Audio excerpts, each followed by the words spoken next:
काय सापडेना. पाहुणे आले, जेवून पण गेले. सासू अख्ख्या सोसायटीला झुलते, माझी सुनबाई आली का, माझी सुनबाई आली का.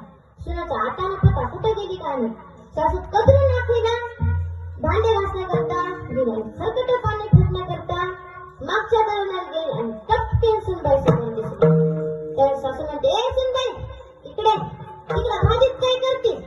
त्या सुनेला सांगितलं, अहो सासूबाई तुम्हीच तर मला सांगितलं होतं की भाजी जाऊन बस, भाजी जाऊन बस, म्हणून मी दोन पापड घेतले बसले भाजीत. पण सासूने तिला काय सांगितलं होतं, पापड भाजायला सांगितलं होतं की भाजी जाऊन बसा सांगितलं होतं. बरंच चला बरं, भाजीत बसायला सांगितलं का भाजायला सांगितलं होतं. म्हणून तिला अशा वाचार लक्षात कळायला नाही. विठ्ठल विठ्ठल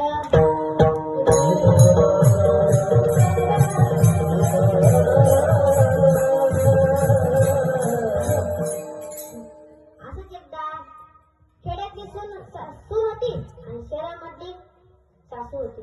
दुसऱ्या मजल्यावर राहत असल्यामुळे सासूने सांगितलं की सुनबाई काम करत असताना कसला माणसं बघून खाली टाकायचं बरं का.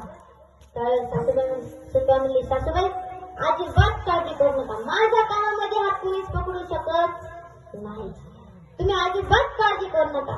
आणि त्या दिवशी होती त्या गावामध्ये एका सरपंचाची मिरवणूक. धुमधडाक्यात मिरवणूक निघाली. लोक त्याच्यावर गुलाल मिळत होते, हार घालत होते आणि शुभेच्छा देत होते.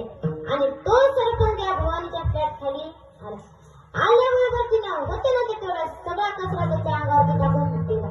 सरपंच रागाला लाल पण झाला आणि दोन मांडी करून सुनाच्या घरीला शिव्या घालू लागला, ओरडू लागला. आणि तेवढ्यातच सासूबाई आली. म्हणजे का रे, कोण तू, का माझ्या सुनला ओरडतो.